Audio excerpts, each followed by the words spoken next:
안녕하세요. 결혼한 지 3년도 지나지 않은 30대 남자입니다. 이렇게 사연을 보내게 될 거라고는 생각도 못 했는데요. 최근 저와 아내는 협의 이혼 서류에 도장 찍었습니다. 다른 환경에서 자란 두 사람이니 다를 수밖에 없다는 거 압니다. 그런데 제 입장에선 도무지 아내가 이해가 가질 않아 이렇게 사연을 보내봅니다. 저희는 20대에 만났고 반동거를 했었어요. 신혼 초에 많이 싸운다고는 하지만 그런다고 다 이혼하진 않죠. 저희는 크게 두 가지 문제 때문이었습니다. 우선 저희는 연애 때부터 지금까지 나눠서 집안일을 해요. 제가 막 결혼했다고 아내에게 다 하라고 하진 않았습니다. 오히려 제 몫을 알아서 눈치껏 했어요. 이 부분은 아내도 인정했습니다. 다만 제가 어렸을 때부터 아침에 밥을 꼭 먹었거든요. 그래서 그것만 해달라고 부탁했습니다. 간단하게 저녁에 먹다가 남은 국과 반찬 그리고 밥만 새로 해서 차려달라고 했어요. 그렇게 어려운 것도 아니고 제 아내는 집에서 일하는 프리랜서라 출근 시간에 쫓기는 사람도 아니거든요. 그런데도 제 아내는 늘 저에게 직접 차려 먹으라고 박하게 굴었습니다.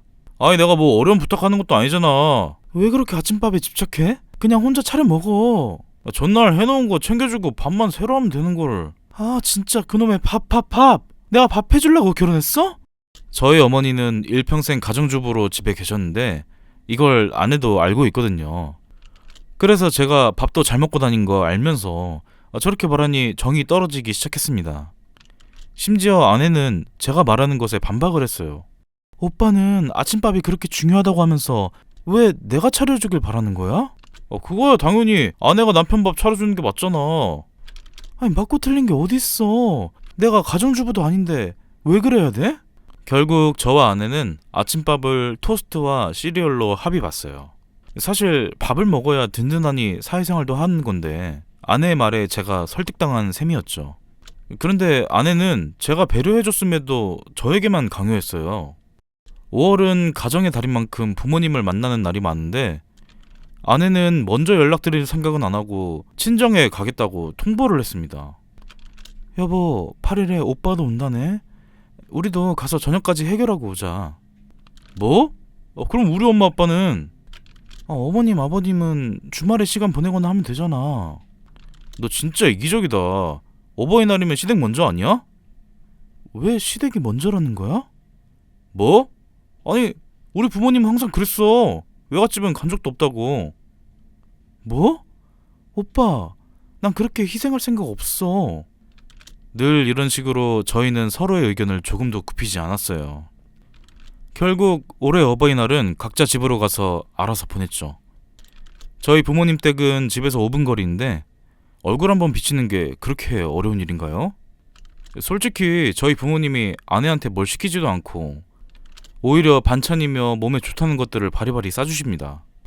그런데 고마워하지는 못할 망정 도리어 부담스러워했습니다. 아니 좋은 거 준 건데 왜 그러냐고 하면 감사하지. 그런데 나 한약 몸에 안 받는다고 말했잖아. 그래도 엄마가 당신 생각해서 챙겨주는 건데 좀 먹어봐. 진짜 왜 그래? 강요 좀 하지 마. 야, 넌 내가 장모님이 해온 반찬 안 먹으면 뭐라 하잖아. 그렇잖아요. 왜 부모님이 주신 거 안 먹으면 그냥 넘어가는 법이 없으면서 말이죠. 제가 이렇게 말하자 아내는 오히려 저에게 큰 소리를 냈어요. 지난 일을 왜 걸고 넘어지냐고 했습니다. 우리 엄마가 기력 보충하라고 준 장어를 왜 시댁에 가져다 놓냐고. 좋은 거 있으면 나눠 먹을 수도 있는 거지. 째째하게 왜 그래? 내가 네 엄마가 준 한약 다른 사람 줬어도 네가 그렇게 말했을까? 야, 지금 네 엄마라고 했냐? 저희는 이렇게 다툼이 있으면 온 집안에 냉기가 돌았습니다. 그런데도 조금도 양보할 생각이 없는 아내는 제가 먼저 다가가지 않는 한 말을 걸지 않았습니다. 그래도 처음엔 하루 이틀만 말을 안 하고 지냈습니다. 그 후는 아시죠? 어영부영 화해했어요. 근데 화해는 저만 했던 건가 봅니다. 아내는 그 뒤로 더욱 예민하게 반응했어요. 젓갈이나 해산물 같은 걸 양가 부모님한테 보낼 때 특히 그랬죠. 진짜 먹는 걸로 치사하게 이럴 거야? 아니 왜 우리 집은 그냥 명란을 보내? 우리 아빠 고혈압 때문에 백명란 보낸 게 그렇게 화낼 일이야? 우리 엄마도 고혈압 있거든? 넌 너희 부모님만 입이고 우리 엄마는 주둥인 줄 알지? 뭐 장모님도 고혈압이셔? 그래서 뭐? 그런 거 각자 알아서 챙겨야 하는 거잖아. 사실 저도 말하면서 아차 싶었어요. 젓갈을 한 사람이 담당해서 주문한 거라 아내가 분명 저에게 100명란이라고 말했던 게 그제야 생각나더군요. 그런데 간혹 사람이 깜빡할 수 있는 거잖아요? 어떻게 매번 완벽하겠어요? 뭐든 까먹지 않고 해낸다? 그건 로봇이나 다름없는 거죠. 그러자 아내는 도리어 저에게 로봇 청소기를 3년 동안 가르치면 저보다 나을 거라고 막 치욕스러운 말을 했습니다. 제가 사과를 요구하자 못 들은 척 했고요. 그리고 은근히 저를 욕하기 시작했어요. 그것도 저희 부모님 앞에서 말이죠. 어머니, 로봇 청소기 쓸만하세요? 저희는 영 쓸모가 없어서. 뭐? 아니 왜? 우리는 냉장고 밑부터 안 다니는 곳 없어서 잘 쓰는데? 나온 지 시간이 좀 지나서 그런가 수리센터에 맡겨도 크게 달라지질 않아서. 아이고 돈 아까워라. 그거 다 우리 아들이 벌어서 사다 준 거 아니니? 아 어머니 이건 제가 혼수로 사온 건데. 아 그래? 아 그래도 같이 사는 집인데 누가 사온 게 뭐가 중요해? 저는 전적으로 엄마의 의견과 동의를 했어요. 솔직히 이제 부부인데 그게 그렇게 중요한가요? 그리고 굳이 시어머니 앞에서 저 들으라는 식으로 말하는 것도 못마땅했습니다. 당신 나랑 한번 해보자는 거야? 어머니 댁에서 밥 잘 먹고 와서 갑자기 왜 이래? 시침이 떼지 마. 당신 일부러 엄마 앞에서 로봇 청소기 이야기했지? 뭐? 그게 무슨... 당신 설마 저번에 장난으로 한 말 담아둔 거야? 그래. 네가 괜히 시답지 않은 농담할 애도 아니고 너 다 노린 거지? 그냥 별 생각 없이 한 스몰 토크잖아. 적당히 해. 나 이제 안 웃겨. 넌 이게 장난 같아? 날 얼마나 원만하게 생각하면 우리 엄마 앞에서도 그러냐? 아 됐다 됐어. 내가 너랑 무슨 말을 하겠어?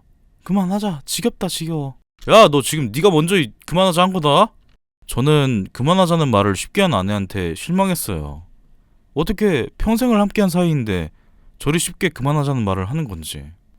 심하게 다툰 그날 저는 집에 들어가지 않았습니다. 제 강경한 심정을 대변한 것과 다름없었죠. 지금 나랑 한번 해보자는 거지? 강경한 심정을 내보이며 외박은 했지만 아내에게 아무런 연락이 오지 않았습니다. 그저 제 핸드폰에는 지난밤 제가 사용한 돈의 행방을 알 수 있는 은행 알람만 와 있더라고요. 그래도 전 퇴근하고 집에 들어가면 아내가 먼저 화해하고 다가올 줄 알았어요. 마지못해 받아줄 생각이었죠. 그런데 이상한 일이었습니다. 만일 제가 집에 들어오지 않았다는 사실을 알았다면 아내는 온갖 연락을 할 사람이었어요. 아무런 연락이 없었기에 그저 제가 서재에서 잠을 잤다고 생각한 건가 싶었죠. 그러면 식탁 위에 제가 먹고 가야 하는 토스트나 시리얼이 있어야 하는데 아무것도 있지 않았습니다. 그럼 즉 아내는 제가 안 들어갔다는 걸 분명 알았던 거였죠. 그리고 신발장 앞에는 제 캐리어가 다 꺼내져 있었습니다. 이게 다 뭐야? 내가 대충 당신 짐 꺼내놨어. 더 챙겨갈 거 있으면 지금 챙겨. 뭐? 야, 너 지금 진심이야? 이렇게 헤어지는 건 못할 짓이라고 생각이 들었어요. 이때가 결혼한 지 1년 조금 지난 시점이었는데 혼인신고서 도장이 마르기도 전에 이혼하고 싶진 않았거든요. 내가 미안해. 이제 싸운다고 집 나가고 그러진 않을게. 오빠가 한 말 지켜. 이번에만 넘어가는 거야. 저와 아내는 종종 다투긴 했지만 그래도 결혼 생활을 계속 이어갔어요. 그날이 있기 전까진 말이죠. 뭐? 엄마, 그게 무슨 말이야? 암이라니? 저희 어머니가 암투병을 하게 되셨어요. 그나마 다행인 건 초기였기에 바로 치료를 받을 수 있었어요. 근데 보통은 시어머니가 아프면 며느리가 간병을 하잖아요. 근데 아내는 아니었습니다. 오히려 제가 더 자주 찾아뵈었죠. 오죽했으면 같은 병실에 있는 아주머니들이 며느리가 있긴 하냐고 물어볼 정도였으니까요. 제가 많은 걸 바란 건 절대 아니었습니다. 그저 보통의 며느리처럼 시어머니를 종종 찾아뵙길 바란 거였죠. 너 진짜 너무하다. 장모님이 아프셨어도 이랬을 거야? 내가 뭐 어디까지 해드려야 되는데? 솔직히 이 정도 했으면 됐지. 아내는 저랑 주말마다 한 번 얼굴 비춘 게 전부였으면서 온갖 생생을 했습니다. 그렇게 저희는 계속 냉랭한 사이를 지속했죠. 그러다가 저희 어머니가 병원에서 퇴원하시고 더 큰 싸움이 벌어졌습니다. 저는 외동아들이라서 언젠가는 부모님을 모시고 살아야 했어요. 이건 아내도 알고 있었죠. 물론 신혼에 바로 모시게 될 거라곤 저도 생각하지 못했지만요. 어머님이 퇴원하시고 왜 우리 집으로 오셔?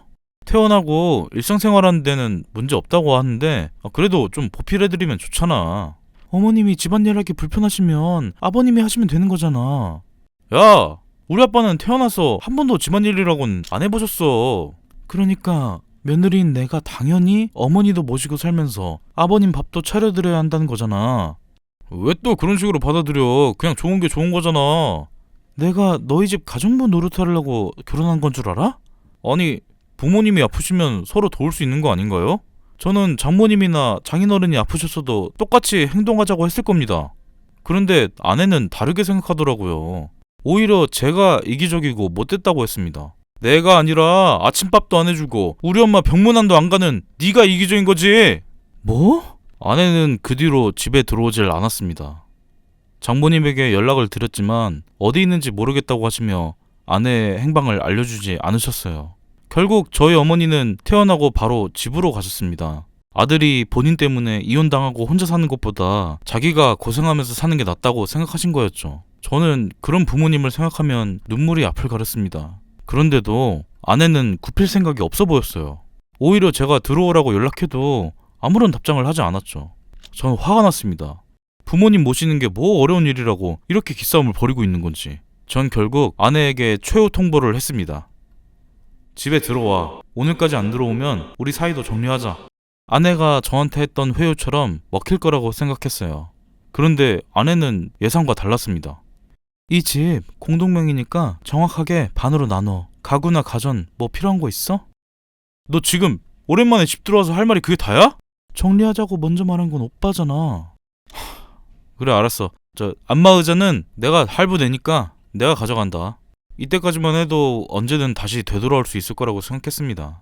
그런데 이미 돌아올 수 없는 강을 건넌 거였죠. 아내는 저에게 합의 이혼서를 주더군요. 저는 슬프기보단 화가 났습니다. 너 진짜 끝을 보겠다 이거야? 지금이라도 사과하고 용서 구하면 난 잘못한 게 없다니까? 야, 너 진짜 끝까지 이럴 거야? 너 때문에 우리 엄마는... 그래, 오빠는 내가 나쁜 사람이라고 생각하겠지.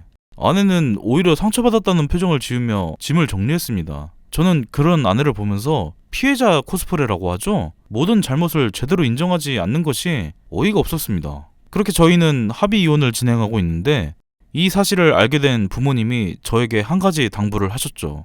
아들, 우리랑 같이 안 살아도 되니까 이혼하지 마. 그냥 너희들이 행복하게 지내면. 이미 합의 이혼서에 도장까지 찍고 모든 걸 처리하고 있는데 저희 부모님은 지금이라도 사과하고 잘 지내라고 했어요. 그리고 만일 이혼하게 된다고 해도 본가로 들어오지 말라고 했죠. 아니 엄마, 그게 무슨 말이야. 내가 우리 집에 들어가 살아야지. 아니면 어디로 가. 아내는 저와 살던 걸 정리하고 친정으로 들어갔는데 저만 지금 낙동강 오래할 신세가 됐습니다. 아니 분명 엄마도 제 아내가 모시고 살지 않겠다고 하자 탐탁지 않아 했거든요. 그런데도 이혼하지 말자고 다시 잘 만나라니 말도 안 되는 상황이었죠. 그래서 이렇게 사연을 적게 됐습니다. 사실 아내가 굽히기만 했다면 이런 일들은 벌어지지 않을 거였죠. 저는 아내와 별거 중인데요. 이렇게 이혼이 쉽게 될 거라고는 생각하지 못했어요. 그래도 한 번은 주춤할 법한데 아내는 조금도 그러지 않았습니다.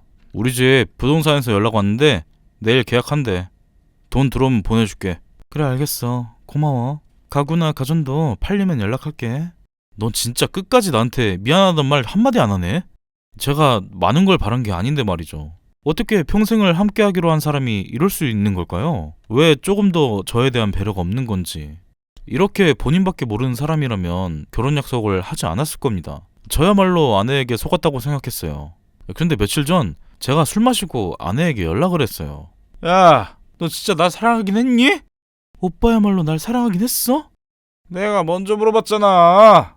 필름이 끊겼기에 연락한 거였죠. 술이 깬 저는 아내에게 온 문자를 보고 연락한 걸 후회했습니다. 앞으로 이런 식으로 연락하지 말아줘. 아니 이쯤 되면 저와 이혼하는 걸 기다리고 있었던 수준 아닌가요? 그 연락 받고 부끄러워서 쥐구멍이라도 숨고 싶었습니다. 그리고 부동산과 대부분의 재산 분할이 정리됐죠. 이젠 정말 남이 되는 게 실감 났습니다. 이제 진짜 끝이구나. 저는 마지막으로 신혼집을 들러서 저희의 결혼사진을 정리했어요. 둘 다 환하게 웃으면서 마주보고 있었는데 이제는 영영 보지 못한다는 생각을 하니 왈칵 눈물이 났죠. 고객님이 전화를 받을 수 없어. 이미 모든 걸 정리한 아내는 제 전화를 받지 않았습니다. 이제 와서 후회한다고 한들 달라지지 않는 건 알고 있어요. 그런데도 제 아내를 찾아가 제 솔직한 마음을 보여주고 싶었습니다. 장모님 댁을 찾아가자 장인어른이 도깨비를 내쫓는 정승마냥 지키고 계셨습니다. 자네가 여기까지 무슨 일이야? 장인어른, 그게 장인어른은 저에게 어떤 말을 들으려고 하지 않으셨어요. 그저 여길 다신 찾아오지 말라고 하셨죠. 네, 저는 이제 이웃남, 아니 화려한 돌싱이 됐습니다. 좋든 싫든 3년이라는 시간 동안 매일 얼굴 보고 살았는데 이 헛헛함과 아쉬움은 이상한 게 아닌 거겠죠? 안녕하세요. 저는 관악구에 사는 20살 후반 여자입니다. 제가 초등학교 입학하던 해에 저희 아빠가 돌아가셨어요. 엄마 혼자서 저 힘들게 키우셨죠. 식당 설거지부터 남의 집 가정부까지 안 하신 일이 없었습니다. 이런 엄마가 전 자랑스러웠고 감사했어요. 그래서 더 열심히 공부했어요. 엄마가 힘들게 일하는 걸 알고 있기 때문이었죠. 어느 정도 돈을 버신 엄마는 시장 가게에 작은 반찬 가게를 차리셨어요. 아유, 여기는 오전에 오주라는 분은 반찬이 매번 다 나가! 오셨어요. 제가 넉넉하게 한다고 했는데 더 준비해 볼게요. 엄마의 음식 솜씨는 누가 먹어도 인정할 정도라 반찬 가게는 잘 될 수밖에 없었어요. 그래서 저희 모녀는 경제적으로는 힘들지 않았습니다. 그렇다고 뭐 넉넉한 편도 아니었는데 엄마는 늘 기부를 하셨죠. 엄마, 또 기부했어? 누가 보면 우리 부자인 줄 알겠다. 밥 굶고 사는 것도 아니고 이 정도면 부자지. 원래 없이 살아도 베풀면서 살아야 하는 거야. 그래도 엄마가 힘들게 번 돈인데. 우리가 힘들게 살았을 땐 도와준 사람들이 얼마나 많았는데. 엄마 말도 틀린 건 아니었습니다. 저희 아빠가 돌아가신 뒤로 월세도 제대로 못 냈지만 집주인 아주머니가 이런 사정을 다 고려해 주셔서 한겨울에도 보일러 틀면서 생활할 수 있었다고 해요. 물론 밀린 방값을 다 내고 나왔지만 그래도 엄마는 이런 좋은 사람들이 있었기에 지금처럼 힘들지 않는 시기가 있는 거라고 늘 말버릇처럼 말하셨어요. 저는 엄마의 노력을 알기에 열심히 공부했고 4년 장학금 받는 장학생으로 좋은 대학교에 입학했습니다. 여보, 우리 딸 미니가 좋은 대학교를 장학생으로 입학했어요. 당신 없이 나 혼자 키웠는데 그래도 미니가 내 속 한번 썩인 적도 없으니 이제 당신도 우리 걱정 너무 하지 말고 여기서 잘 지내고 우리 미니랑 나 보고 싶으면 꿈에 나와서 잘 지내고 있다고 해줘요. 나 그래도 혼자서 우리 딸 잘 키웠죠? 좋은 직장 취업해서 시집만 보내면 나도 내 할 일 다 끝내는데 당신이 우리 미니 좋은 남자 만날 수 있게 도와줘요. 엄마의 바람처럼 저는 좋은 성적으로 졸업했고 대기업에 한 번에 취업할 수 있었습니다. 이날 이후로 엄마 얼굴은 더 환해지셨죠. 저는 엄마를 실망시키고 싶지 않았어요. 그래서 힘든 회사 생활도 버티고 버텼죠. 엄마도 눈이 오나 비가 오나 매일 반찬 가게를 열었어요. 제가 돈을 버니까 그만 정리하라고 해도 엄마는 그건 순전히 제 돈이라며 거절하셨어요. 칼같이 거절하는 엄마에게 서운한 마음이 들었지만 그래도 일하면서 소소하게 기부도 하고 단골 손님 그리고 거래처 사장님과 허물없이 지내셨기에 적적한 것보단 낫다고 생각했어요. 그러다 회사에서 한 남자가 제 눈에 들어왔어요. 그는 저와 같은 신입사원이었는데 같은 처지라 그런지 비슷한 고민을 가지고 있어 서로 의지하다 보니 마음이 생기게 됐죠. 저희는 그렇게 인연이 됐습니다. 남자친구 부모님은 두 분 다 교수라고 하셨어요. 서울에 자가로 살고 계실 정도로 넉넉한 형편이라 저는 이 남자와 결혼 생각을 하진 않았습니다. 그런데 만난 지 1년이 지나자 남자친구가 결혼 이야기를 꺼냈습니다. 결혼은 좀 부담스러워. 미안해.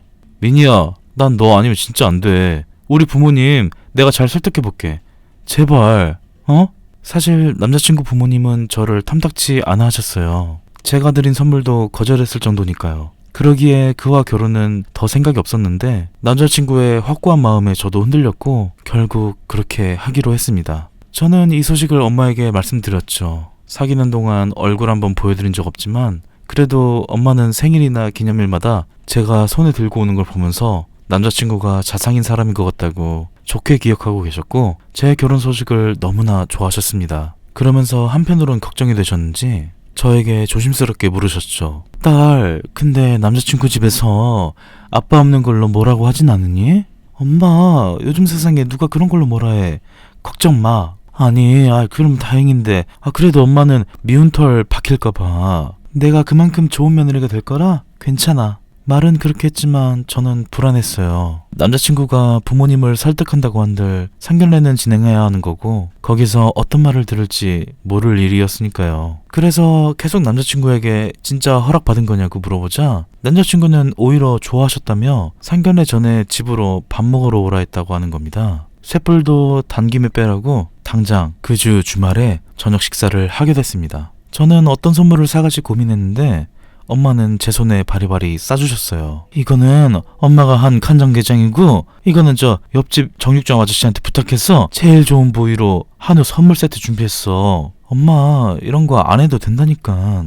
그냥 밥만 먹으러 가는 건데. 그래도 우리 딸 예쁘게 봐줬으면 해서 그런 거지. 엄마는 아빠의 빈자리 때문에 미움받을까 하나하나 고심해서 준비한 거였죠. 그걸 받고 눈물이 왈칵 날 것 같았지만 꾹 참고 남자친구 집으로 갔습니다. 집은 단독주택에다가 잘 가꿔진 정원이 보였어요. 정말 저와 다른 삶을 살아온 사람의 집이었죠. 남자친구는 제 손에 든 걸 들어주면서 오느라 고생했다고 하는데 뒤로 보이는 어머님과 아버님 표정이 좋지 않았습니다. 누가 봐도 초대하고 싶지 않았던 표정이었죠. 그래도 전 잘 보이려고 노력했습니다. 식사 자리 내내 남자친구와 저는 계속 이야기하며 분위기를 좋게 하려고 했죠. 그런데도 표정 하나 바뀌지 않으셨어요. 제가 가지고 온 한우와 간장게장을 열어보지도 않으셨고 아일랜드 식탁 위에 그대로 있어서 식사 내내 불편했죠.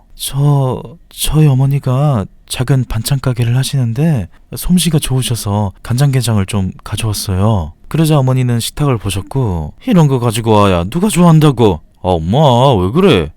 나 간장게장 좋아하잖아. 어떻게 만든지도 모르는 거를. 됐다. 아줌마 집 갈 때 이거 가지고 가요. 아니면 버리든가. 저는 눈물이 왈칵 날 것 같았지만 꾹 참았어요. 아버님도 어머님 말을 거두시면서 치우라고 하셨고 전 이 결혼이 어렵겠구나 생각했습니다. 그리고 그날 저녁 남자친구에게 헤어지자고 했습니다. 아무리 생각해도 우리 두 사람 좋다고 결혼하는 건 아닌 것 같다고 하면서 말이죠. 그러자 남자친구는 매일 밤마다 저희 집 앞까지 찾아와서 저를 설득했습니다. 제가 만나주지 않아도 나올 때까지 기다리고 있었죠. 그러다 저희 엄마와 마주하기까지 했어요. 왜 여기까지 와서 그러고 있어요? 어서 들어와요. 감사합니다 장모님. 엄마 왜 들어오라고 해? 우리 헤어졌어. 그래도 여기까지 왔는데 말이라도 들어봐야지. 남자친구는 넉살이 좋은 사람이라 엄마에게 장모님 하면서 살갑게 굴었습니다. 그런 모습을 보니 또 제 마음이 흔들렸죠. 이런 사람이라면 가정을 꾸려도 괜찮을 것 같았어요. 그렇게 한 달, 두 달, 석 달을 찾아온 남자친구와 저는 재결합을 했고 결혼 이야기도 다시 나왔죠. 남자친구에게 전 신신당부를 했어요. 내가 눈에 안 차실 순 있지만 우리 엄마 무시하면 이 결혼 나 못해. 그럼 당연하지. 나도 부모님한테 강하게 말해놨어. 두 분의 완강한 태도를 이미 봐서 그런지 그 말에 믿음이 가진 않았어요. 또 엄마가 행복해야 하는 모습을 보니 더 그랬죠. 저와 남자친구는 상견례 자리를 알아봤고 좋은 한정식 집으로 예약했습니다. 그리고 그 전에 전 엄마와 백화점을 갔어요. 괜히 차림이나 외적인 모습으로 무시당하고 싶진 않았던 거죠. 엄마는 비싼 옷이라고 가격만 확인하고 매장에서 계속 나왔어요. 엄마 그래도 상견례인데 좋은 옷 입어야지. 왜? 그 집안에서 우리 집안 형편 때문에 뭐라 하니? 아니 그런 건 아니고 그냥 처음 뵙는 자리니까 그렇지. 저는 솔직하게 그렇다고 말할 수 없었어요. 제가 시집가면 할 일 다 했다는 엄마에게 또 다른 걱정거리를 드리고 싶지 않았어요. 그렇게 백화점에서 조금 가격대 있는 원피스와 코트 그리고 구두까지 구매했죠. 그리고 대망의 상견례 날 엄마의 머리와 화장을 제가 직접 해드렸습니다. 어렸을 때 이후로 이렇게 가까이서 얼굴을 보니 엄마의 주름이 많이 보이더군요. 언제 이렇게 할머니가 됐대. 내 나이가 벌써 60이 다 됐으니 손주도 볼 나이지. 엄마 나 오늘 상견례인데 벌써 손주 원해? 저와 엄마는 다가올 사건을 예측하지 못했고 하하호호 웃으면서 즐겁게 준비했죠. 떨리는 마음으로 상견례 장소로 갔는데 예약 시간이 10분, 20분이 지나도 오지 않았어요. 시간을 착각했나 싶어서 남자친구에게 전화하려고 룸을 나왔는데 주차장에 차가 보였습니다. 이미 왔는데도 들어오지 않는 거였죠. 저는 차문을 두드렸고 그제서야 남자친구가 문을 열고 내렸습니다. 미안 많이 늦었지? 우리가 왜 여기 서서 이야기하니? 들어가자. 예비 시어머니와 시아버지는 인사하는 절 보고도 그냥 지나쳐서 걸어가셨습니다. 남자친구 말로는 준비하느라 시간이 좀 걸렸다고 하는데 누가 봐도 아니었죠. 그냥 저희 엄마와 제가 기다리길 바라고 일부러 주차장에서 시간을 보낸 것 같았습니다. 안녕하세요. 미니 엄마입니다. 오시느라 고생하셨죠? 아, 네. 차 타고 와서 괜찮았어요. 저희 엄마의 손이 무한하게 악수를 해주시지 않으셨어요. 교수라고 들었어요. 그래서 진영이도 이렇게 바르게 잘 키워졌나봐요. 예의 있고 성실해서 아주 든든하시겠어요. 네, 저희 집안이 대대로 교육자 집안이라 그런 편이죠. 듣자하니 작은 반찬 가게를 하신다고요? 네, 작지만 단골 손님도 많고 제 입으로 말하긴 쑥스럽지만 솜씨도 좋아서 장사도 잘 되는 편이에요. 그래서 제 노후는 걱정하지 않으셔도 됩니다. 노후는 알아서 하셔야 하는 게 맞죠. 엄마! 죄송해요, 장모님. 저희 엄마가 말씀이 좀... 내가 틀린 말 했니? 그리고 결혼도 안 했는데 장모님은 무슨... 예비 시어머니는 불편한 기색을 조금도 숨길 생각이 없으셨어요. 저희 엄마만 눈치 살피며 안절부절 못하셨죠. 결혼하면 혼주석에는 혼자 앉아 계실 건 아니죠? 예비 시어머니와 시아버지는 보여지는 걸 중요시 여기셨기에 하자 있는 며느리를 밝히고 싶지 않으셨나 봅니다. 그 부분은 생각하지를 못했는데. 그러자 시어머니는 명함 한 장을 주셨어요. 그 명함은 역할 대행하는 업체였어요. 없으면 채워야죠. 그리고 혼수는 적당히 알아서 준비해주세요. 엄마! 우리 그런 거 안 한다니까. 시끄러워! 딸 결혼하는데 성의는 보여야지. 내가 누누이 없는 집안 여자 만나지 말라고 했거늘 부모가 반대하는 데는 다 이유가 있는 거야. 남자친구와 예비 시부모님은 저와 엄마가 있었지만 아랑곳하지 않고 불같이 화냈어요. 저는 엄마의 떨리는 손을 식탁 밑으로 잡아드렸고 결혼도 상견례도 그만해야겠다 싶었죠. 제발 그만 좀 하세요. 제가 이 결혼 안 하면 그럼 되는 거죠? 미니야, 그거 무슨 말이야? 그래요, 아가씨. 잘 생각했어. 우리 집에 시집와서 괜히 고생하느니 시작을 안 하는 게 낫지. 엄마, 이제 일어나. 가자. 저는 더 이상 모진 말을 듣고 싶지 않아서 일어섰는데 엄마가 일어나지 않으셨어요. 어디 몸이 불편한가 싶어서 제가 일으켜 드리려고 하는데 엄마가 갑자기 예비시모의 얼굴을 빤히 쳐다보는 겁니다. 그러자 예비시모는 얼굴을 붉히며 화를 냈어요. 지금 내가 면박 좀 줬다고 이러는 거예요? 아니, 그게 아니라 어디서 많이 본 것 같은데. 보긴 뭘 봐요. 난 동네 구멍가게 한 사람 마주한 적이 없는데. 생각났네요. 혹시 10년 전에 제사 음식 의뢰하지 않으셨어요? 매번 전화로 주문하고 찾아가는 건 남자분이 가져가셔서 기억하고 있는데. 그러자 시어머니 얼굴이 사색이 됐어요. 무슨 일을 해? 전 제사 음식 다 제 손으로 해서 그런 적 없어요. 알고 보니 예비 시어머니도 시아버지 집 안에서 반대가 있었다고 해요. 그래서 혼자 고생을 많이 하셨고 온갖 제사를 혼자 다 하셨다고 하더라고요. 그렇게 몇십 년을 혼자 하는 걸 보고 집안 어른들도 정성에 감동해 막대한 재산을 물려주셨고 그 뒤로도 꾸준히 제사 음식을 준비하신 거였어요. 이 목소리 제가 기억하는데 장사 수십 년 해서 기억력 하나는 좋거든요. 그리고 딱 한 번 얼굴 봤는데 제사상에 올리는 산적을 급하게 더 달라고 하셔서 제가 직접 해서 집까지 가져다 드렸는데 기억 안 나세요? 저희 엄마는 명확하게 기억이 난 건지 주소까지 말했어요. 저 서울시 부자구 부좌동 11번지 맞죠? 그러자 예비 시어머니 얼굴은 더 창백해졌고 반대로 예비 시아버지 얼굴이 붉어졌습니다. 당신 이게 사실이야? 그동안 고생했다고 하더니 여태 연기한 거였어? 아니, 당신 저 말을 다 믿어? 그럼 저 사람이 우리 집 주소를 어떻게 알아? 그건 제가 다 말해줬겠지. 그러면서 갑자기 화살이 저에게 왔어요. 그러자 저희 엄마는 주문 내역을 술술 말했습니다. 사모님이 늘 산적은 고기 많이 하는데 양념은 자작하게, 잡채는 고기 넣지 말고 야채 많이, 동태전은 그만 말해요. 그래요. 내가 너무 힘들어서 몇 번 시켰어요. 그게 이제 와서 어쩔 건데. 아니 당신 진짜 우리 부모님한테 막대한 유산 받아놓고 이제껏 거짓된 생활을 한 거야? 그래요. 내가 그랬어. 그래서 환수라도 하려고? 두 분은 자리를 옮길 생각 없이 싸우셨고 남자친구는 말리기 바빴습니다. 저와 엄마가 자리를 벗어나려고 하자 오히려 예비 시아버지가 잡으셨죠. 거기 잠깐만. 이 사람이 그렇게 했다는 거 증명할 수 있어요? 저희 가게 장부에 내역 있으니 그거 보여드릴까요? 그렇게 예비 시부모님은 저희 엄마 가게까지 와서 2차전으로 싸움이 이어졌습니다. 네가 잘났니 내가 잘났니 하는 내용이었죠. 저는 여기서 왜 이럴까 싶었고 엄마 역시 힘겨운 표정이었습니다. 저희는 이만 가볼게요. 장부는 가지세요.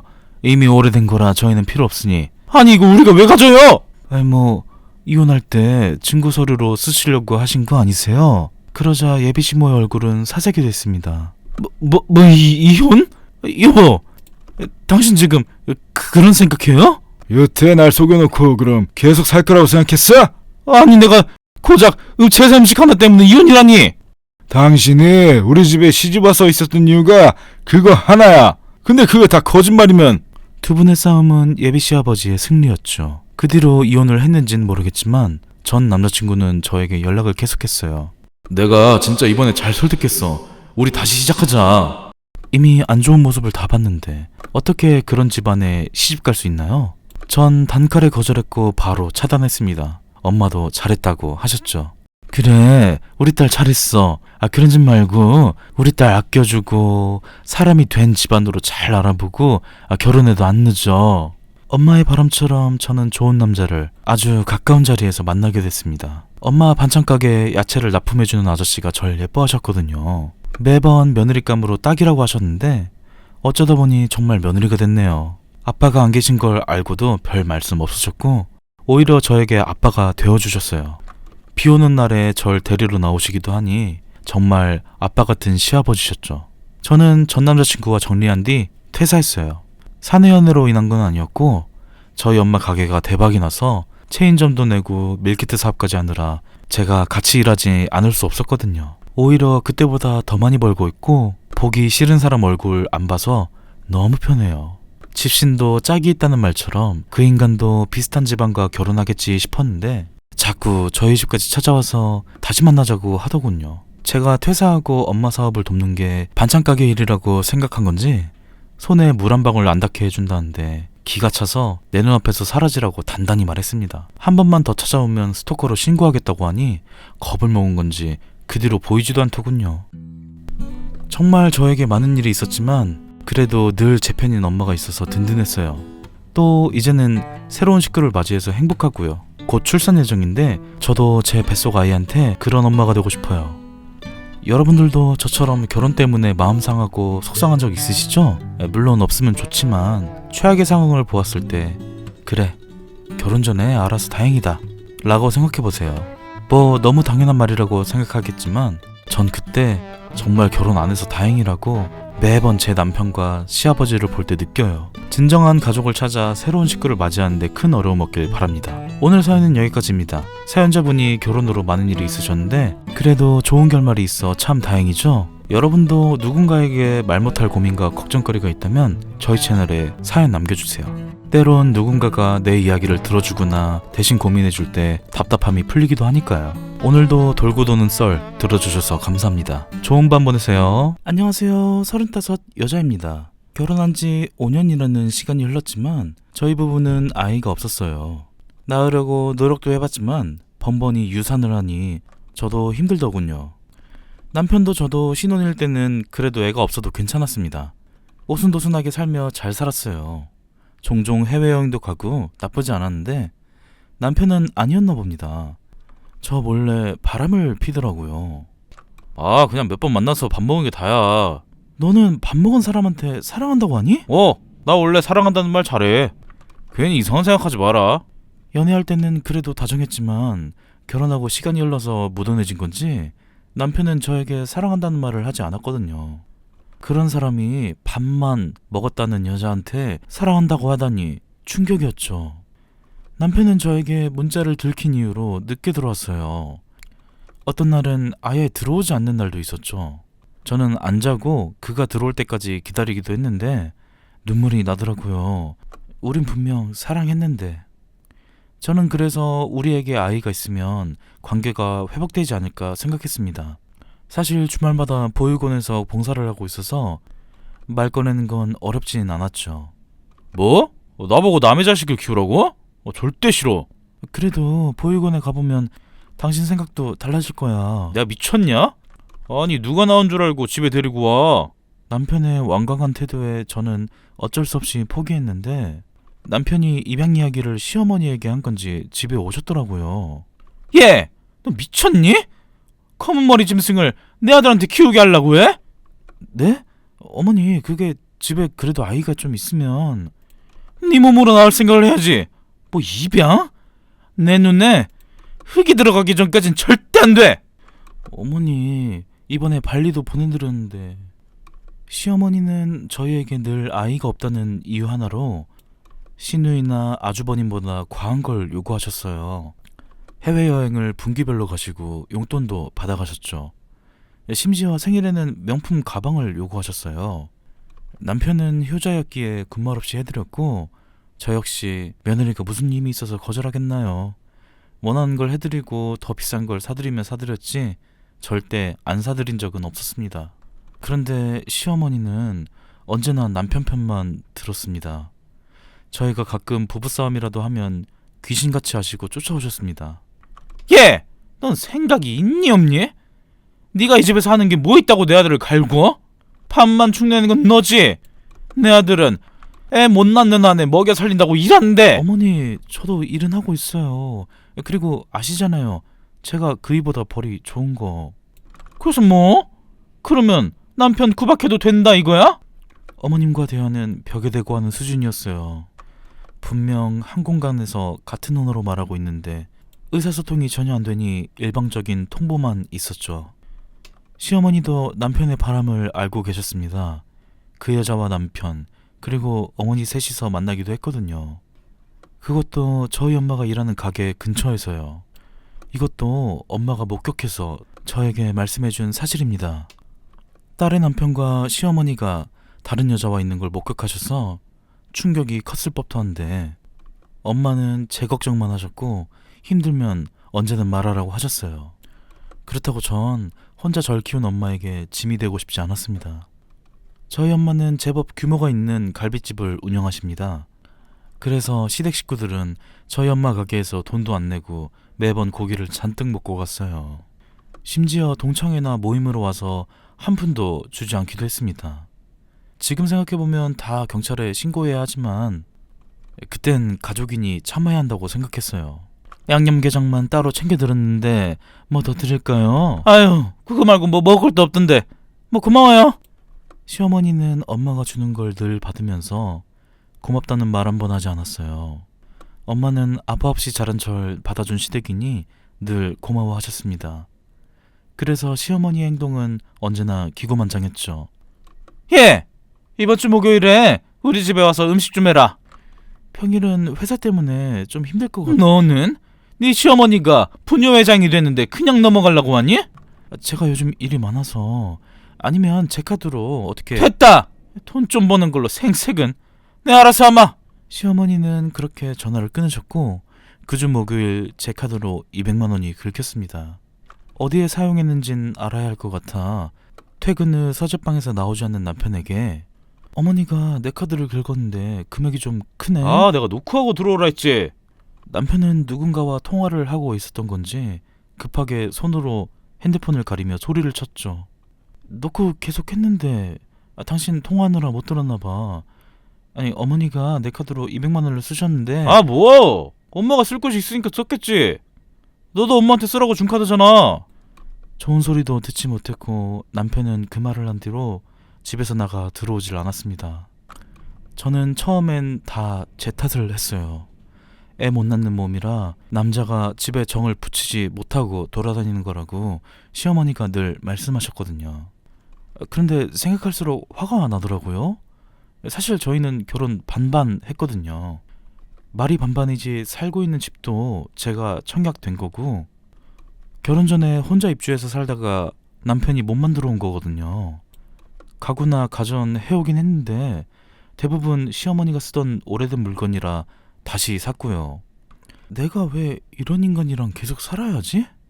그렇잖아요. 부부가 꼭 평생 같이 살아야 하는 건 아닌데 저는 시어머니에게 세뇌당해 뒤늦게 깨달았죠. 저는 이제 눈뜨고 당하지 않겠다고 결심했습니다. 그런데 이런 제 마음을 남편 내연녀가 알았던 걸까요? 홀몸도 아닌 몸으로 저를 찾아왔더군요. 저 아시죠? 부탁이 있어서 왔어요. 이미 오빠랑 부부 연 다 끊어진 거 알지 않아요? 네, 아주 잘 알죠. 이혼해달라고 그러는 거죠? 안 그래도 그러려고 상간녀 소송 보냈는데 받았어요? 참 추하네요. 그냥 헤어져주면 되는 걸 이렇게까지 하고 싶어요? 상간녀는 시어머니와 비슷했습니다. 아주 말이 안 통했죠. 소송을 제가 알아서 진행하니 남편은 슬그머니 집에 들어와서 저에게 물어보더군요. 이야기 좀 하자. 우리가 처음부터 사이가 이러진 않았잖아. 뭐? 내가 또 애 못 낳는 몸이라 이렇게 된 거라고? 야, 내가 언제 그렇게 말했어. 애 이야기 나와서 그런데 너 애 입양하고 싶어 했잖아. 한 명 데리고 오자. 뭐? 넌 나랑 이혼하는 마당에 그게 할 말이니? 우리가 이혼을 왜 해? 난 너랑 이혼할 생각 없어. 그래? 그럼 소송까지 가서 아주 지저분하게 이혼하자. 야, 너 설마 내가 여자 좀 만나고 다녀서 그래? 남편 놈은 자신이 한 행동들이 별거 아닌 장난이라고 생각한 건지 매일 저에게 입양을 운운했습니다. 제가 아침 출근 준비를 할 때도, 씻기 위해 화장실에 들어가려고 할 때도, 심지어 저희는 각방 쓰는데 따라 들어오기까지 했어요. 아, 진짜 왜 그래? 저리 좀 가라고. 우리 아직 법적으로 부부야. 부부라고. 우리 관계 회복을 위해 입양하자니까. 그건 아동학대지. 우리 사이가 좋지 않잖아. 그리고 어머니가 내 눈에 흙이 들어가기 전까지는 안 돼! 라고 하셨잖아. 그건 어쩌려고. 아, 그게 내가 엄마한테 은근히 물어봤거든? 근데 괜찮대. 오히려 좋다고 했어. 어머니가 그럴 리가 없는데? 그 애가 내 애라서. 남의 애보단 낫잖아? 역시 남편은 그 내연녀의 아이를 저보고 키우라는 거였죠. 이게 말인지 반기인지 저를 아주 바보 천치로 아는 게 분명했죠. 예전에 저라면 관계 회복이 중요하다고 생각해 받아들였을 겁니다. 문제가 생긴 것 같아요. 다시 시도해주세요. 당신 지금 뭐 하는 거야? 죄송합니다. 문제가 생긴 것 같아요. 다시 시도해주세요. 저는 고장난 AI처럼 말하기 시작했습니다. 남편이 애타령에 진절머리가 났기 때문이었죠. 이후 남편이 어떤 말을 걸어도 전 AI처럼 말했어요. 당신 오늘 저녁 나랑 와인 한잔 할래? 문제가 발생한 것 같습니다. 잠시 후에 다시 시도하십시오. 야! 남편은 결국 참지 못하고 터졌습니다. 의도한 거지만 열받은 걸 보니 괜히 속이 시원했죠. 그리고 이 사실을 고세 시어머니한테 말씀드린 건지 어머니가 저희 회사로 찾아오셨습니다. 살쾡이 눈으로 절 노려보고 계셨습니다. 얘! 너 미쳤니? 미쳤어? 애 못 낳아서 대 끊기게 하고 싶어? 어머니, 그래서 제가 이혼하려고요. 이혼하고 임신한 상간녀와 결혼하면 되는 거 아닌가요? 뭐?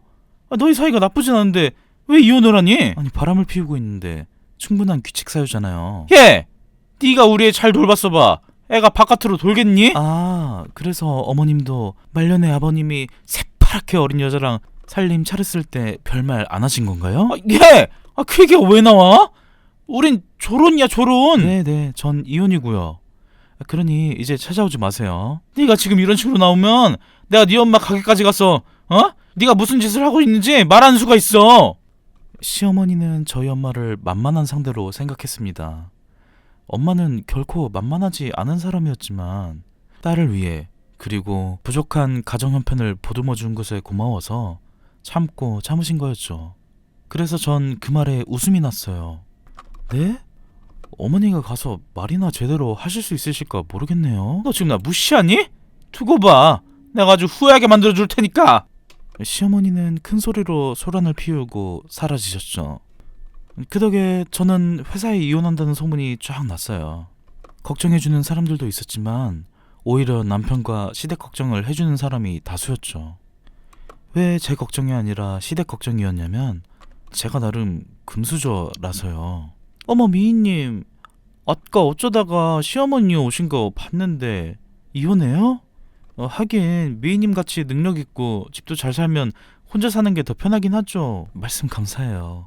이혼 서류에 도장 찍으면 저희 엄마 가게에서 돌싱 파티라도 할까 봐요. 그 말을 들은 동료는 너무 좋다고 꼭 하자고 했어요. 이혼을 유쾌하게 하는 건 외국에 배우만 하는 줄 알았는데 그게 아니더군요. 더 잃을 거 없고 기대가 없으니 이혼이 오히려 절 홀가분하게 만들어줬어요. 법적으로 가족인 사이를 정리할 수 있어서일까요? 저는 친정엄마에게도 이혼하겠다는 말을 드렸습니다. 그러자 엄마는 잘 생각했다고 하셨어요. 그래, 네가 그렇게 생각하면 그게 맞는 거지. 내가 너 걱정할까봐 말은 안 했다만 장서방이 종종 그 여자랑 가게를 왔었어. 뭐? 엄마 가게를 그 내연녀랑 왔었다고? 그래. 사촌 동생이 오랜만에 서울 올라와서 고기 먹인다고 온 거라 하는데 얼굴이 하나도 안 닮았더라. 결혼식장에서도 본 얼굴 아니었고. 그때는 그냥 모른 척 해주고 넘겼지 뭐. 엄마, 그 집 인간들 찾아오면 이제 받아주지 마. 그리고 돈도 다 받아. 알겠지? 아유, 그래도 그간 정이 있는데 그래도 될까? 정은 무슨? 다 떨어져서 이미 바닥이야. 그래, 알겠어, 딸. 그럼 너희 시어머니 집은 어쩌니? 맞다. 그 집 전세로 엄마가 살게 해준 거지? 근데 사실 그 집도 전세금을 안 주셨어. 뭐? 그 기생충 같은 인간들은 저희 집안을 아주 쪽쪽 빨아먹고 살고 있었죠. 이래서 이혼하지 않겠다고 발악하는 건가 싶었습니다. 시어머니는 원래 살던 집을 시아버지가 정리해버려서 갈 곳이 없어졌죠. 남편놈은 매일같이 지엄마 불쌍하다고 울었는데 그걸 저희 엄마 가게에서 오열을 했죠. 네, 다 쇼를 한 겁니다. 저희 엄마가 가지고 있는 재산을 아니까 본인 엄마 살 집을 마련해 주십사 해서 말이죠. 저는 그래도 전세금과 이사 비용을 시어머니가 부담한 줄 알았는데 그런 것도 아니었다니 정말 기가 찼죠. 그런 사람이 절 막대하고 구박을 했더니 전 엄마에게 당장 부동산에 집 내놓으라고 말했습니다. 뒷정리는 제가 다 알아서 하겠다고 했죠. 우선 저는 집 비밀번호를 바꿨습니다. 그리고 남편놈의 모든 짐을 상간녀 집으로 보냈죠. 그러자 남편에게 연락이 왔습니다. 야, 너 미쳤어? 내 짐을 다 거기로 보내? 어차피 집에도 잘 안 들어오잖아. 그냥 거기 살아. 지금 뭐 질투 그런 거 하는 거야? 알겠어. 내가 오늘은 꼭 집에 들어갈게. 들어올 수 있을진 모르겠지만 올 거면 와봐라 싶었어요. 남편놈은 바뀐 비밀번호를 모르니 도어락을 계속 누르더군요. 이상하다. 우리 집 맞는데. 여보, 나왔어. 저는 집안에서 인터폰으로 다 보고 있었지만 아무 말 하지 않았습니다. 그러자 계속 문을 두들기면서 제 이름을 떠나가라 부르기 시작했죠. 여보! 미희야! 나 왔다니까? 문 열어줘! 한 10분 정도면 지쳐서 나가 떨어지겠지 싶었는데 은근히 끈기가 있더라고요. 계속 두들기자 화가 난 옆집 남자가 나왔어요. 그거 지금 뭐 하는 거예요? 지금 시간이 몇 시인데? 에? 남편놈은 전형적인 강양약 강이었기 때문에 옆집의 거구 남성을 보고 바로 깨갱한 건지 아무 말 없이 사라졌어요. 미희야, 너 지금 장모님 댁이니? 나 지금 거기로 갈게. 우리 이야기 좀 하자. 제가 그렇게 이 가정을 유지하고 싶었을 땐 듣지도 않더니 돈줄이 떠나려고 하니까 이렇게 붙잡더군요. 저는 답장하지 않았어요. 그리고 남편놈은 정말 엄마에게 찾아갔더라고요. 그것도 시어머니와 함께요. 어머, 사돈, 이 늦은 시간에 저희 집까지 무슨 일로? 아니, 얘를 어떻게 키워서 남편을 밖으로 내쫓아요? 장모님, 미희 지금 여기 있나요? 잠깐 이야기 좀 하게요. 미희는 집에 있겠지. 왜? 무슨 일 있어? 저는 엄마에게 이혼 준비하는 점과 부동산에 시어머니가 살고 있는 집을 내놓은 걸 모른 척하라고 했어요. 그래야 이 기생충들이 안심할 것 같았거든요. 그래요? 미희가 연락이 안 돼서 걱정돼서요. 아유, 얘가 남편 걱정시키게 왜 연락도 없대. 내가 연락해 볼게. 장서방, 너무 걱정 마. 네, 감사합니다, 장모님. 그런데 사돈은 여기까지 무슨 일이세요? 혹시 전에 주신다는 전세금 주시려고 오신 거예요? 요즘은 폰뱅킹으로 계좌이체 다 가능한데. 네? 아니, 그거 아닌데. 아유, 시간이 늦었네. 가자, 아들. 엄마가 전세금을 이야기하자 도망간 시어머니와 남편놈은 속으로 쾌재를 불렀을 겁니다. 아직 저희 엄마가 이혼에 대해 모르니 물을 수 있을 거라고 생각했겠죠. 그런데 전 바로 이 점을 이용하기로 했습니다. 오빠, 나 자느라 연락을 못했네. 미안. 어머님이랑 유럽 여행 좀 다녀와. 한 2주 정도? 어머님이 가고 싶어 하셨잖아. 제가 문자를 보내자 남편은 바로 알겠다고 했어요. 그리고 그 다음날부터 열심히 제 카드를 긁더라고요. 비행기 티켓을 제가 끊어서 준 거라 출국 날짜가 언제인지 전 알고 있었습니다. 그날이 대망의 디데이였어요. 제 카드를 정지시키고 엄마의 집도 다른 사람에게 전세 주기로 했죠. 그 기생충들은 아무것도 모르고 신나게 저희 집 돈을 쓰면서 놀다가 아주 날벼락을 맞게 생긴 거였죠. 2주 동안 저도 신혼집으로 살던 집을 처분하고 가구와 가전도 정리했습니다. 본가에 들어가 엄마와 살 거였거든요. 대망의 기생충 모자가 귀국한 날이었는데 의외로 조용했습니다. 그럴 수밖에 없는 게 핸드폰 명의가 제 것이라 다 정지를 해놓은 상태였거든요. 공항에서 수화물 찾고 나오자마자 난관에 봉착했을 겁니다. 택시를 불러도 정지된 카드라 쓸 수 없고, 그렇다고 남편이 자기 월급 잘 모아놨을 사람은 아니거든요. 내연녀에게 반지며 목걸이 사다 줬으니 먼지 한 톨 말고는 가진 게 없는 상태였을 겁니다. 전 그 모습을 보진 않았지만 상상만 해도 즐거웠어요. 진정한 복수였죠. 그리고 그날 저녁 퇴근 후 집으로 갔는데, 야! 너 진짜 이러기야? 화가 잔뜩 난 남편놈이 와 있었습니다. 기생충이다. 아니, 여기까지 무슨 일이야? 서류 못 받았어? 너 내 짐이랑 집 나 없을 때 다 정리하니까 좋냐? 남편의 꼴은 아주 웃겼어요. 신발은 어디 팔아먹은 건지 맨발에다가 캐리어는 질질 끄고 왔는지 바퀴가 떨어져 나갔더라고요.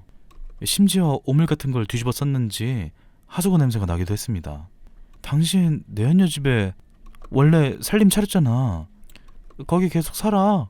나랑 같이 살아야 할 이유가 있긴 해. 돈 말고 말이야. 너 뭔 말을 그렇게 섭섭하게 하냐? 뭐가? 내 말이 틀려? 당신이랑 어머님 우리 집 돈 때문에 이러는 거잖아. 야! 그런데 갑자기 꼬질꼬질한 시어머니가 나타났어요. 너 일부러 우리 여행 보냈지? 이 배은망덕한 년. 애도 못 낳는 거 데리고 있어줬는데 네가 어떻게 우리한테 이럴 수가 있어? 울분을 토하며 제 머리채를 잡았죠. 사돈, 놓으세요. 다행히 제 머리카락이 두 가닥 뜯겼을 때 엄마가 나타났습니다. 저희 엄마가 지금은 갈비집을 운영 중이지만 사실 투포한 선수 출신이거든요. 한때 감독으로 활동했고 지금도 꾸준히 운동을 해서 성인 남자보다 강한 힘을 가지고 계세요. 아직도 가축 경매장에 직접 가셔서 소와 돼지를 엄선에 끌고 오셔요. 손질도 직접 다 하시고요. 아니 사돈, 저희한테 어떻게 이럴 수 있으세요? 잘못하고 혼날 짓을 한 건 장서방인데 왜 우리 미희를 잡으세요? 장서방, 혼의 자식 있다는 게 사실이야? 네? 장모님, 이거를 어떻게? 야, 그걸 구분구분하게 말하면 어떡해? 그게 아니라요, 장모님. 이건 실수여서 제가 그래서 수습 중인데 미희가 오해를. 자네는 임신이 실수야? 됐네. 앞으로 찾아오지 말게. 장서방 그 잘난 허리 두동강 나기 싫으면. 엄마는 남편에게 변호사 명함을 줬고 여기로만 연락하라고 했어요. 저는 엄마를 따라 집으로 들어갔고요. 전셋집과 이혼은 다 무사히 처리됐고 남편은 정말 그 뒤로 찾아오지 않았습니다. 그런데 시어머니는 절 놓고 싶지 않으신 건지 내연녀와 함께 저희 엄마 집으로 갔더라고요. 사돈, 저번에는 저희가 신뢰가 많았습니다.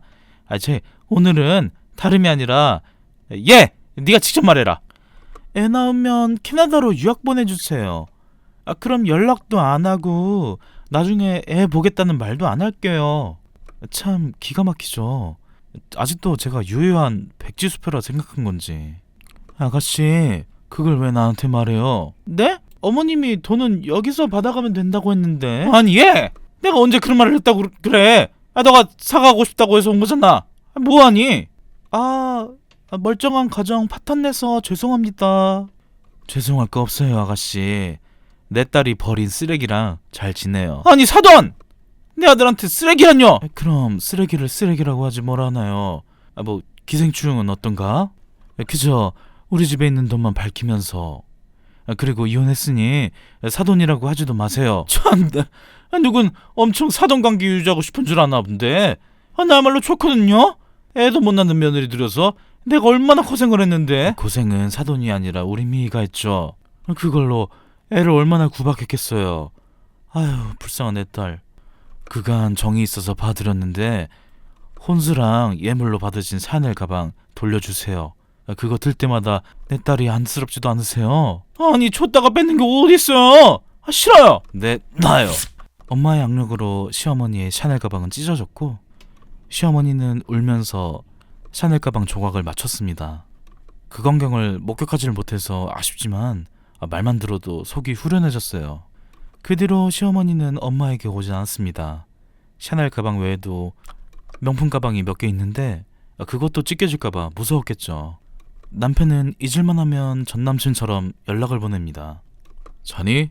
미희야, 나 아직도 너 잊지 못해. 그러면서 카톡 프로필 사진을 보면 아기 사진이더라고요. 내연녀가 아이 낳고 같이 잘 사는 것 같았습니다. 뭐 어떻게 보면 아이한테는 잘된 일이죠. 저는 회사도 잘 다니고 있고 엄마도 가게를 잘 운영 중이세요. 남자라면 정말 지긋지긋해서 이젠 연애도 필요 없고 엄마랑 종종 여행 다니면서 행복하게 살려고 합니다. 제 긴 결혼 이야기 들어주셔서 감사합니다. 저도 과거에 제 모습이 밉고 싫고 초라했었는데 이런 순간들이 있어 지금의 제가 있는 거더라고요. 또 이런 아픔이 있어야 2번 실수를 안 하는 거니까 비싼 인생 공부했다고 생각하려고 합니다. 그러니 여러분들도 참지 말고 화도 내고 소리도 지르세요. 이혼이 최고의 방법은 아니지만 내 행복을 위해 남과 싸울 권리는 있으니까요. 제 사연을 읽어주신 여러분들 모두 건강하세요.